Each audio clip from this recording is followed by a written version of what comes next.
സഹോദരിമാരെ കേട്ടോളി, ആരെങ്കിലും അപ്പുറത്തെ വീട്ടിൽ നിന്ന് വെള്ളം എടുക്കാൻ വരുമ്പോ ഓടിച്ചെന്നിട്ട് ടാപ്പ് കൂട്ടിക്കളയുക, എന്നിട്ട് പറയാ മോട്ടർ 3 ആഴ്ച കൊണ്ട് കംപ്ലൈന്റ്. അള്ളാഹു കംപ്ലൈന്റ് ആക്കി തരും, അത് മോട്ടർ ആയിരിക്കൂല.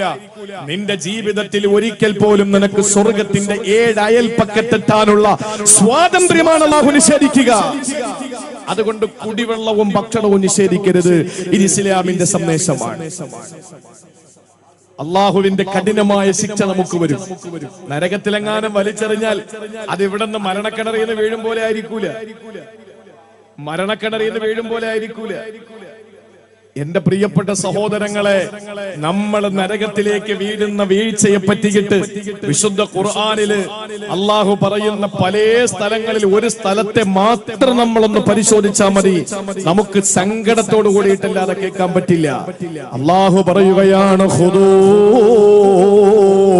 ഫഗുല്ലൂഹു സുമ്മൽ ജഹീമ സല്ലൂ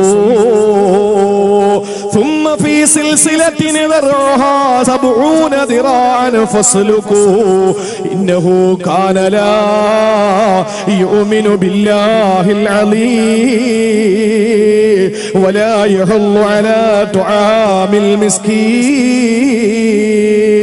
അല്ലാഹുവിന്റെ വിശുദ്ധ ഖുർആൻ സൂറത്തുൽ ഹാഖയിൽ അല്ലാഹു പറയുകയാ, ഖുദൂഹു, അവനെ പിടിക്കടാ. അല്ലാഹുവിന്റെ കൽപ്പനയാണ് മലായിക്കത്തുകളോട്. ഏത് മലായിക്കത്തുകളാ? അലൈഹാ മലായിക്കത്തുൻ ഗിലാദുൻ ശിദാദ്. മല്ലന്മാരാണ്, കഠിനഹൃദയരാണ്, ചിരിക്കാത്തവരാണ്, കരുണയില്ലാത്തവരാ, യാതൊരു മനസാക്ഷിയുമില്ലാത്തവരാ. അങ്ങനെയുള്ള കഠിനഹൃദയരായ ചിരിക്കാത്ത മലായിക്കത്തുകളോട്, നരകത്തിന്റെ പാറാവുകാരായ ആ മലക്കുകളോട് അല്ലാഹുവിന്റെ കൽപ്പനയാണ്, ഖുദൂ, അവനെ പിടിക്കടാ. ഫഗുല്ലൂ സുമ്മൽ ജഹീമ സല്ലൂ, അവനെ പിടിച്ചു കെട്ടടാ. എന്നിട്ട് സുമ്മൽ ജഹീമ സല്ലൂ, നരകത്തിലേക്ക് വലിച്ചെറിയടാ. സുമ്മ ഫീ സിൽസിലത്തിൻ ദർഉഹാ 70 ദിറാഅൻ ഫസ്ലുകൂ, എന്നിട്ട് 70,000 ചങ്ങലകൾ കൊണ്ട് വലിച്ചു വരുന്ന ആ മുഴങ്ങളുണ്ടല്ലോ, ആ 70,000 മുഴമുള്ള ചങ്ങലയിൽ ബന്ധിച്ചു കൊണ്ടുവരുന്ന നരകത്തിലേക്ക് വലിച്ചെറിയുക. അവനോട് അല്ലാഹു പറയുന്നു, എന്താണ് കാരണമെന്നറിയോ?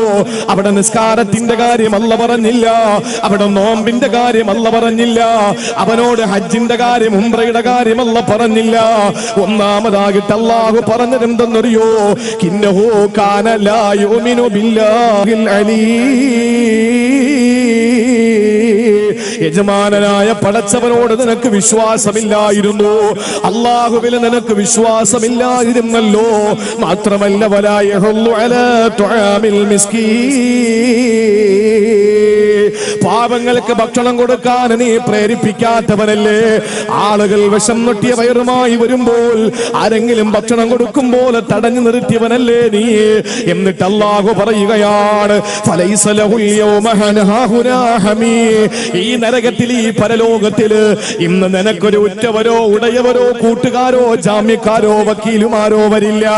വലാ തുആമും ഇല്ലാ മിൻ ഗ്സിലീ, പെങ്ങളെ, ആളുകൾ വീട്ടിന്റെ മുമ്പിലെത്തി വെള്ളമെടുക്കാൻ വരുമ്പോൾ വെള്ളത്തിന്റെ ടാപ്പ് പൂട്ടുന്ന പെണ്ണുങ്ങളെ, ഭക്ഷണം എടുക്കാൻ വരുമ്പോൾ ഒരു നേരത്തെ ഭക്ഷണം അപ്പുറത്തെ വീട്ടിൽ കൊടുക്കണമെന്ന് ഭർത്താവ് പറയുമ്പോൾ, ഇല്ല, അവൾ എന്നോട് പിണങ്ങി നിൽക്കുന്നവളാണ്, കൊടുക്കേണ്ട അഹങ്കാരിയാണെന്ന് പറഞ്ഞിട്ട് അവൾക്ക് നീ ഭക്ഷണം നിഷേധിച്ചാൽ, പൊന്നുമോളെ, അല്ലാഹു പറയുന്ന നാളെ പരലോകത്ത് നിനക്ക് തരുന്ന ഭക്ഷണം ഏതെന്നറിയോ?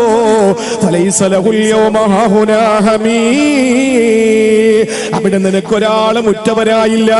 ഇന്ന് ഭീമാപ്പള്ളി ഉറൂസിന് നീ പിടിച്ചു വന്ന നിന്റെ ഭർത്താവിന്റെ കൈയല്ലേ, നീ പിടിച്ചു വന്ന നിന്റെ ഭാര്യയുടെ കൈയല്ലേ, നിന്റെ പൊന്നുമക്കളുടെ തോളത്ത് കൈയിട്ടല്ലേ നീ കടന്നു വന്നത്. പൊന്നുമക്കളെ, വാപ്പാന്റെ കൈവെള്ളയിൽ പിടിച്ചുകൊണ്ട് ഉമ്മാന്റെ കൈവെള്ളയിൽ തൂങ്ങി ഈ ഉറൂസ് കേൾക്കാൻ വേണ്ടി, വഴല് കേൾക്കാൻ വേണ്ടി വന്ന ചെറുപ്പക്കാരികളെ, സഹോദരങ്ങളെ, നാളെ പരലോകത്ത് അല്ലാഹു നിങ്ങൾക്കൊരു ഉറ്റവരെയോ ഉടയവരെയോ ഒരു ബന്ധുക്കളെയോ ഒരു സഹായികളെയോ നിങ്ങൾക്ക് തരില്ല. അവിടെ നിങ്ങൾക്ക് തരുന്ന ഭക്ഷണമേതെന്നറിയോ? വലാ തആമുൻ ഇല്ലാ മിൻ ഗ്സിലീ.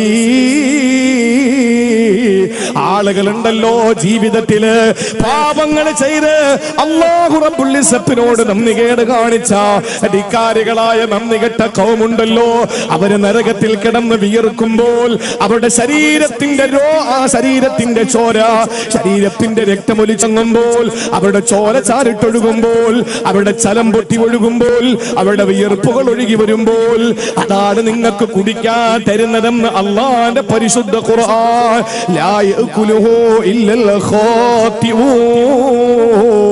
പാപം ചെയ്യുന്നവരല്ലാതെ അതൊന്നും കുടിക്കാറില്ല. പക്ഷെ നീ കുടിക്കേണ്ടി വരും മോനെ. അതെന്താണ് ഈ ദുനിയാവിൽ ചെയ്ത തെറ്റ്? വലാ യഹുല്ലു അലാ തുആമിൽ മിസ്കീൻ. ആളുകൾക്ക് ഭക്ഷണം കൊടുക്കാൻ നീ പ്രേരിപ്പിച്ചില്ല. ആളുകൾക്ക് ഭക്ഷണം കൊടുക്കാൻ നീ പ്രേരിപ്പിച്ചില്ല. ഞാൻ ഏറ്റവും ഈ വിഷയത്തിൽ എന്റെ പ്രിയപ്പെട്ട സഹോദരങ്ങളോട് ഏറ്റവും പ്രധാനമായി ഞാനൊരു കാര്യം പറയാം. ഏറ്റവും പ്രധാനമായി നമ്മളൊക്കെ പറയാറുണ്ട്, ഉസ്താദേ വീട്ടില് ഭക്ഷണമില്ല പിന്നെങ്ങനെയാണ് പുറത്തു കൊടുക്കുക? നമ്മുടെ ന്യായം അതാണ്. നമ്മുടെ വീട്ടിൽ തന്നെ കഴിക്കാൻ ഭക്ഷണമില്ല, പിന്നെങ്ങനെയാണ് നമ്മൾ പുറത്തു കൊടുക്കുക? നമ്മൾ ആരെയാ മാതൃകയാക്കുക? കോടിക്കണക്കിന് കോടിക്കണക്കിന് സമ്പാദ്യത്തിന്റെ സന്തോഷത്തിന്റെ രീതിയിൽ ജീവിച്ച് രാജകീയ പ്രൗഢിയിൽ ജീവിച്ച ഏതെങ്കിലും ഒരു നേതാവിന്റെ അനുയായികളാണോ നമ്മൾ? കിടക്കുന്ന കിടപ്പിൽ നിന്ന് തലയെടുക്കുമ്പോ ആ സമയത്ത് പനയോലയുടെ അടയാളപ്പന്റെ മുതുകത്ത് വളരെ കൃത്യമായി കാണത്തക്ക നിലയിൽ മണൽ വിരിച്ച മദീനത്തുൻ നബവിയുടെ അകത്തളങ്ങളിൽ നിന്ന് എഴുന്നേൽക്കുമ്പോ തന്റെ റിസാലത്തിന്റെ ശരീരത്ത് പൂമേനിയില് ജിബ്രീലിനെ കെട്ടിപ്പിടിച്ച് പടച്ചതമ്പുരാന്റെ സബിതത്തിലേക്ക് പോയ ആ പുണ്യമായ ശരീരത്ത് പുരണ്ടിരിക്കുന്ന മണ്ണ്, ആ മണ്ണ് ശരീരത്തിൽ നിന്ന് മാറ്റിയിട്ട് പ്രിയപ്പെട്ട സഹാബാക്കൾ അള്ളാഹുവിന്റെ റസൂലിന് വിരിപ്പ് കൊടുക്കാമെന്ന് പറയുമ്പോ വേണ്ട എന്ന് പറഞ്ഞിട്ട് മണ്ണിന്റെ സന്തതിയായ താനും മണ്ണോട് ചേരേണ്ടതല്ലേ എന്ന് ചിന്തിച്ച് അള്ളാഹുവിന്റെ ഹബീബായ നബി മുഹമ്മദ് മുസ്തഫ ഏറ്റവും ലാളിത്യത്തിന്റെ ജീവിതം നയിച്ചു. ചില ആളുകളൊക്കെ ചിന്തിക്കും, ഇതൊക്കെ പറയുന്ന ആള് വരുന്ന വണ്ടികൾ കണ്ടിട്ടുണ്ടോ? ഈ പറയുന്ന ആള് അതാണ് ഇപ്പോഴത്തെ ട്രെൻഡ്. പള്ളി ഇച്ചിരി പെയിന്റ് അടിക്കാൻ പറയുമ്പോ, ഓ ഉമർ തങ്ങളുടെ കാലത്തെ പള്ളിയൊക്കെ